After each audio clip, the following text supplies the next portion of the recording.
산업통상자원부가 오늘 보도자료를 통해서 밝힌 내용을 보면 올해 6월 기준으로 43조 4천억 원을 투자를 해서 회수한 돈은 16조 7천억 원, 확정된 손실액만 13조 6천억 원이라고 합니다. 이런 실태 정확히 파악한 다음에 대책을 마련하겠다. 이게 산자부의 계획이라고 하는데요. 자, 이 태스크포스 위원으로 합류한 분 가운데 한 분입니다. 이 한신대 고기영 교수 연결해서 자세히 얘기 들어보겠습니다. 여보세요. 예, 여보세요. 예, 안녕하세요, 교수님. 예, 예. 일단 이게 궁금한데요. 왜 지금 구성을 했을까요, TF를? 혹시 그러니까 들은 얘기 있으십니까? 산업자원부를 통해서? 정확한 이유는 모르겠고요. 예. 일단 지금 석유 공사가 경영 상태 너무 부실해가지고 예.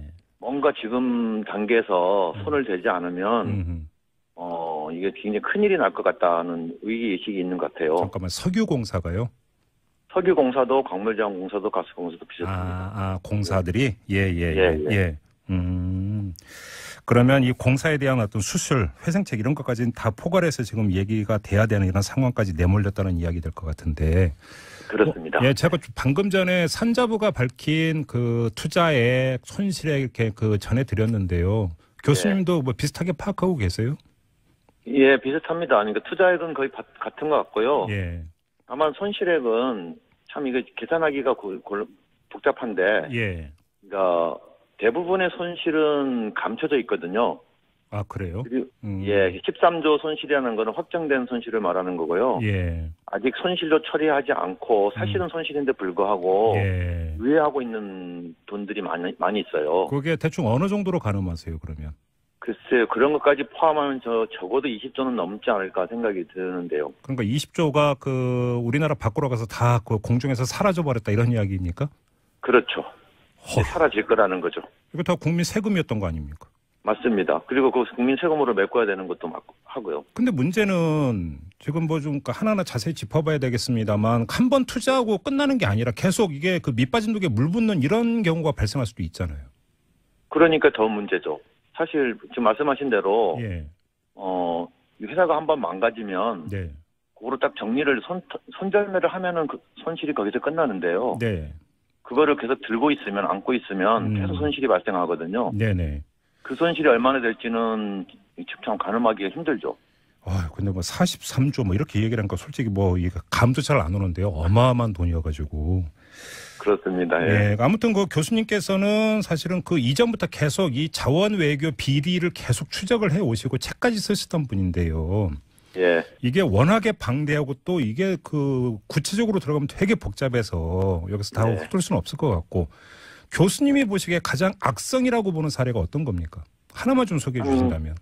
한 2개 정도가 있어요. 예. 이 석유공사가 캐나다 하비스트라는 회사를 인수했는데요. 예. 이게 아주 엉망이었고 예. 또 하나는 광물자원공사가 예. 멕시코에 있는 볼레오에 있는 구리 광산에 투자를 했는데 예. 요 두 건이 아주 엉망이죠. 이게 좀 그 전에 보도 좀 나왔던 걸로 제가 기억을 하는데. 예, 맞습니다. 하베스트 같은 경우는 얼마를 투자해서 얼마를 날린 거예요, 도대체? 그 한 4조 5천억 정도의 그 회사를 인수했거든요. 예. 한 3조 5천억 이상을 날리게 될 것 같아요. 그렇습니까? 예. 그나마 그것도 예.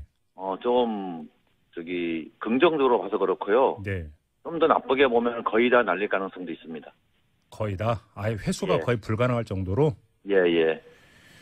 볼레오 구리광산은요?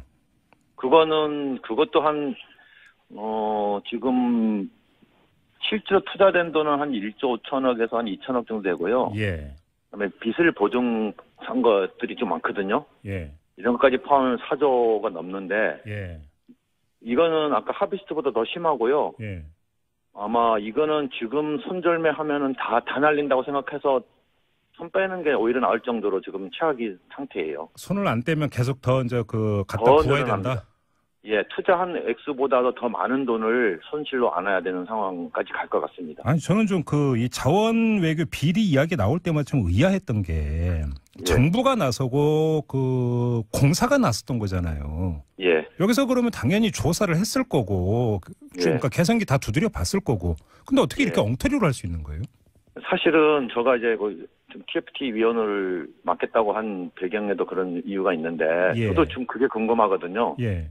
정말 터무니없는 투자를 했는데 예. 제가 생각하기에 우리나라 공사가 그 정도까지 뭐 아마추어는 아니라고 생각하거든요.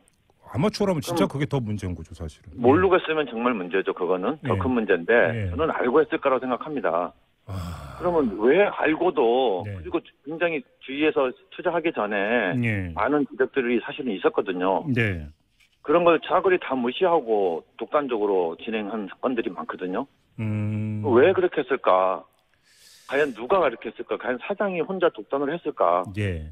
하는 의구심을 지울 수가 없지요. 바로 그래서 사실은 이제 국민적 의혹이 이게 그 말 그대로 경영의 논리, 장사의 논리만 그 작동이 된 게 아니라 당시에 정치 논리가 작동이 됐고 뒤에 이른바 권력 실세가 있었고 뭐 이랬던 것 아니냐라는 의혹의 시선이 있었잖아요. 예, 예. 이런 물론 이제 이게 이제 밝혀져야 될 일이긴 합니다만 이런 어떤 의혹에 대해 어떤 신빙성은 어느 정도라고 보세요, 교수님은? 저는 거의 확신하는 편입니다. 그래요. 왜냐면요. 예. 저도 이제 뭐 기업에도 있어보고 해서 예. 그런 경영 판단을 많이 해봤는데 네. 사전에 뭐 한두 푼이 아니지 않습니까? 몇 조 원이 되는 돈을 투자하는데 예. 당연히 경제성 조사를 하거든요. 그런 예. 결과가 나온단 말이에요. 그렇죠, 그렇죠. 투자해서 안 되는 사안이라는 걸 알았을 거예요, 저는. 예. 제가 생각하기에는. 예. 그런데 투자한 데는 다른 이유가 있다는 거 아닙니까? 그렇겠죠. 그 이유라는 거는 경제적인 논리가 아니고 다른 이유, 뭐 정치적인 논리라든지, 예. 아니면 그 당시 어떤 뭐 이명박 대통령과의 어떤 관계라든지 네. 이런 부분이 저는 틀림없이 작용했을 거라고 생각을 합니다. 근데 바로 이 지점에서 이제 본격적인 질문이 성립이 되는 건데 바로 그런 의혹 때문에 수사도 했고 감사원 감사도 하지 않았었나요? 예, 예. 근데 밝혀낸 게 없잖아요, 사실. 그거는 지난 정부에서 한 거죠. 그러니까 이게 예. 정부의 의지가 나는 정말 중요하다고 생각하거든요. 저기 박근혜 정부 때 사실 국감도 했었어요. 그때 국감위원으로 저도 참가를 했었는데 예. 이게 정부가 이거를 방어하겠다, 감추겠다 딱 마음을 먹으니까 아무것도 안 되더라고요. 잠깐 박근혜 정권 때도 그랬다고요? 예. 좀 자세하게 좀 말씀해 주세요. 어떤 일이 있었는데요, 그때?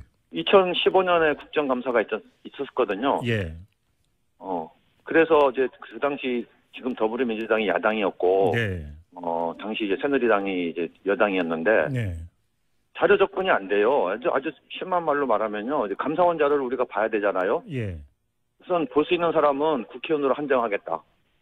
아, 그래요? 그리고 나중에 협상해서 얻은 게 보좌관까지는 허용하겠다. 아니, 감사 결과 자료도 못 봤다라는 거예요? 접근이? 힘들었다는 겁니까? 예. 그 자료를 못 보게 제안을 했고요. 예. 게다가 더 심한 거는 국회의원하고 보좌관조차도 네. 눈으로만 보라는 거예요. 필기도구나 이런 거 가져가면 안 되고 찍지도 못하고. 예. 적어서 가는 건 괜찮답니다. 연필로. 예. 그런데 사진을 찍거나 복사를 하는 건 일절 안 된다. 말 그대로 복사는 안 되고 열람만 가능했다 이거구만요. 예. 그러니까. 이게 무슨 국정감사고 조사인지 예. 그런 상황에서 얼마나 조사가 됐겠습니까? 아, 그래요? 검찰도 나는 비슷했다고 생각합니다. 그래서 이번에 지금 그때 공사 사장들이 지금 재판에 걸려 있잖아요. 예. 그래서 지금 2심에서 무죄가 났는데 예. 판사들의 생각은 증거가 불충분하다는 거 아닙니까? 그러니까요. 근데 그 얘기는 뒤집어 말하면 충분한 증거를 검찰이 제출하지 못했다는 얘기거든요. 그러니까 한마디로 감사원 감사나 검찰 수사나 다 그 부실덩어리였다, 엉터리였다 이런 얘기네요. 그러면. 그럼요. 예. 신용만 했다. 한마디로 얘기하면. 저는 그렇게 보고 있습니다. 근데 이제 뭐 일각에서는 그래도 박근혜 그 정권과 이명박 정권의 사이가 그렇게 좋은 게 아니었기 때문에 그러니까 제대로 들여다보려고 하지 않았느냐는 일말의 기대가 있었는데 그것도 아니었다라는 겁니까? 그러면? 예, 그건 제가 경험을 해봤기 때문에 예. 그건 아니었던 것 같아요. 오히려 면죄부를 줬다. 그렇게 해서 이런 주고 싶었던 거죠. 계속해서 면죄부를 주고 싶었던 거죠. 아, 그렇군요. 그러면 지금 그 교수님이 파악하기에는 이렇게 자원외교에 이제 맨 앞으로 이제 내몰렸던 공사들이 있지 않습니까? 아까 언급하셨던 지금 경영 부실 상태가 어느 정도로 알고 계세요? 우선 자원광물공사는 사실은 일반 기업이었으면 벌써 몇 년 전에 완전히 망했어요. 아, 근데 지금도 그런 상황입니다. 세금으로 겨우겨우 메우고 있는 겁니까, 그러면? 세금으로 메울 수 있는 정도도 아니에요. 그러니까 엄청난 규모의 지금 예산이 다시 투입돼야만 정상으로 돌릴 수 있고요. 지금은 사실 살아있는 시체나 다름이 없는데 아이고, 예. 다만 이게 유지가 되는 이유는 공기업이고 네. 그다음에 결국은 정부가 보증을 하는 기업이거든요. 네. 대한민국 정부가 망하지 않는 한은 살 수 있는 거죠. 그래서 지금 살고 있는 상태고요. 예. 네. 석유공사는 자원광물공사보다는 조금 낮긴 한데 기본적으로 너무 지금 손실이 커서 예. 신규 투자는 생각도 못할 정도고 네. 문제는 앞으로 드러나지 않은 부실들이 계속 쏟아져 나올 텐데 예. 그런 것까지 생기면은 역시 같은 처지에 놓이지 않을까 생각이 듭니다.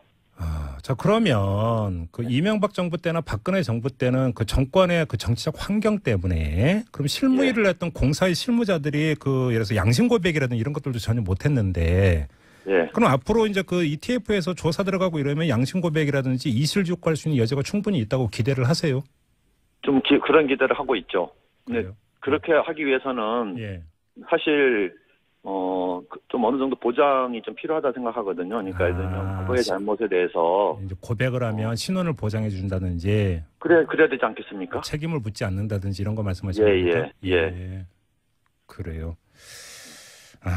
지금 이게 너무나 어마어마한 이야기여서 거꾸로 한번 여쭤볼게요. 예. 자원 투자 잘한 케이스는 없습니까? 있기는 한데요. 네. 너무 규모가 작은 것들은 비교적 투자를 잘했어요. 그래요. 근데 이거는 도움이 안 되죠. 전체에서 몇십억짜리 이런 것들은 비교적 잘 돌아가고 있는 것도 있습니다. 그냥 몇십억짜리는 잘했는데 조 단위는 전부 다 조 단위는 다 망가져버린 거죠. 예.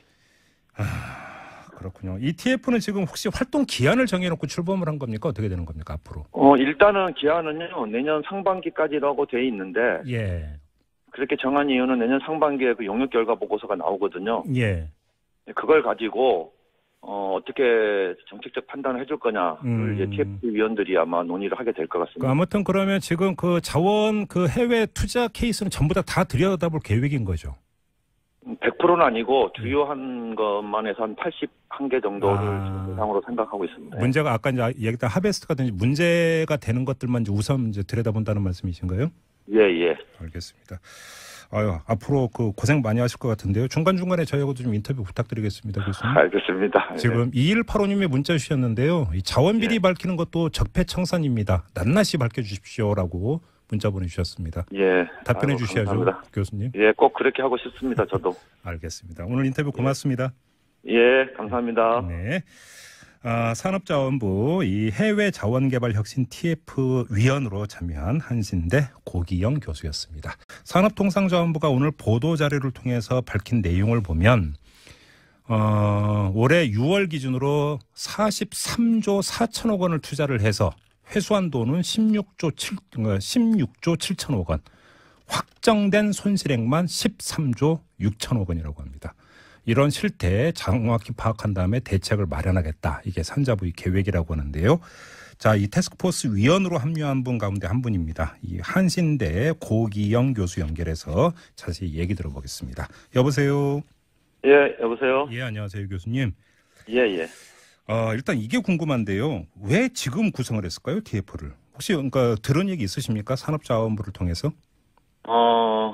정확한 이유는 모르겠고요. 예.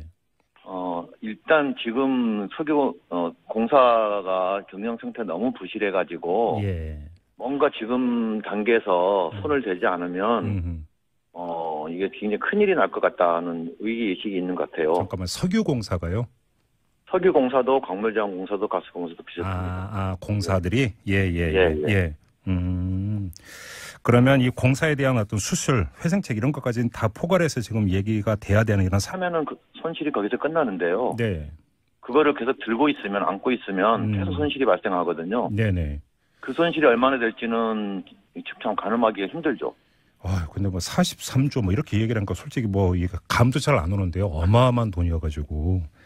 그렇습니다. 예. 네, 아무튼 그 교수님께서는 사실은 그 이전부터 계속 이 자원 외교 비리를 계속 추적을 해 오시고 책까지 쓰시던 분인데요. 예. 이게 워낙에 방대하고 또 이게 그 구체적으로 들어가면 되게 복잡해서 여기서 다 훑을 수는 없을 것 같고 교수님이 보시기에 가장 악성이라고 보는 사례가 어떤 겁니까? 하나만 좀 소개해 주신다면. 한 2개 정도가 있어요. 예. 이 석유공사가 캐나다 하비스트라는 회사를 인수했는데요. 예. 이게 아주 엉망이었고, 예. 또 하나는 광물자원공사가 예. 멕시코에 있는 볼레오에 있는 구리 광산에 투자를 했는데 예. 요 두 건이 아주 엉망이죠. 이게 좀 그 전에 보도 좀 나왔던 걸로 제가 기억을 하는데. 예, 맞습니다. 하베스트 같은 경우는 얼마를 투자해서 얼마를 날린 거예요, 도대체? 그 한 4조 5천억 정도의 그 회사를 인수했거든요. 예. 한 3조 5천억 이상을 날리게 될 것 같아요. 그렇습니까? 예, 그나마 공항까지 내몰렸다는 이야기 될 것 같은데. 그렇습니다. 예, 제가 방금 전에 산자부가 밝힌 그 투자액 손실액 이렇게 그 전해드렸는데요. 교수님도 뭐 비슷하게 파악하고 계세요? 예, 비슷합니다. 그러니까 투자액은 거의 같은 것 같고요. 예. 다만 손실액은 참 이거 계산하기가 복잡한데. 예. 그러니까 대부분의 손실은 감춰져 있거든요. 아, 그래요? 예, 13조 손실이라는 거는 확정된 손실을 말하는 거고요. 예. 아직 손실도 처리하지 않고 사실은 손실인데 불구하고 예. 유예하고 있는 돈들이 많이 있어요. 그게 대충 어느 정도로 가늠하세요, 그러면? 글쎄요, 그런 것까지 포함하면 적어도 20조는 넘지 않을까 생각이 드는데요. 그러니까 20조가 그 우리나라 밖으로 가서 다 그 공중에서 사라져 버렸다 이런 이야기입니까? 그렇죠. 사라질 거라는 거죠. 이거 다 국민 세금이었던 거 아닙니까? 맞습니다. 그리고 그 국민 세금으로 메꿔야 되는 것도 하고요. 근데 문제는 지금 뭐 좀 하나하나 자세히 짚어봐야 되겠습니다만 한 번 투자하고 끝나는 게 아니라 계속 이게 그 밑빠진 독에 물 붓는 이런 경우가 발생할 수도 있잖아요. 그러니까 더 문제죠. 사실 지금 말씀하신 대로 예. 이 회사가 한번 망가지면 네. 그거로 딱 정리를 손절매를 한 것도 예. 좀 긍정적으로 봐서 그렇고요. 네. 좀 더 나쁘게 보면 거의 다 날릴 가능성도 있습니다.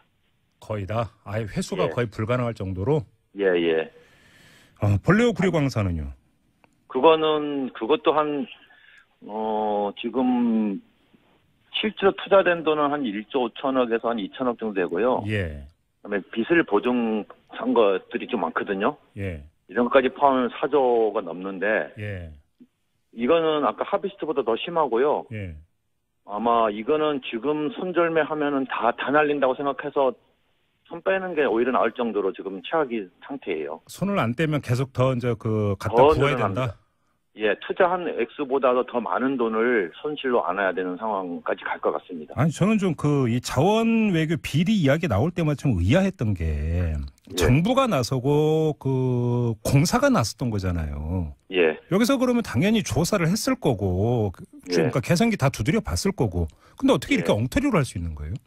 사실은 제가 이제 좀 TFT 위원을 맡겠다고 한 배경에도 그런 이유가 있는데, 저도 좀 그게 궁금하거든요. 예. 정말 터무니없는 투자를 했는데, 제가 생각하기에 우리나라 공사가 그 정도까지 아마추어는 아니라고 생각하거든요. 아마추어라면 진짜 그게 더 문제인 거죠, 사실은. 모르겠으면 정말 문제죠, 그거는. 더 큰 문제인데, 저는 알고 했을 거라고 생각합니다.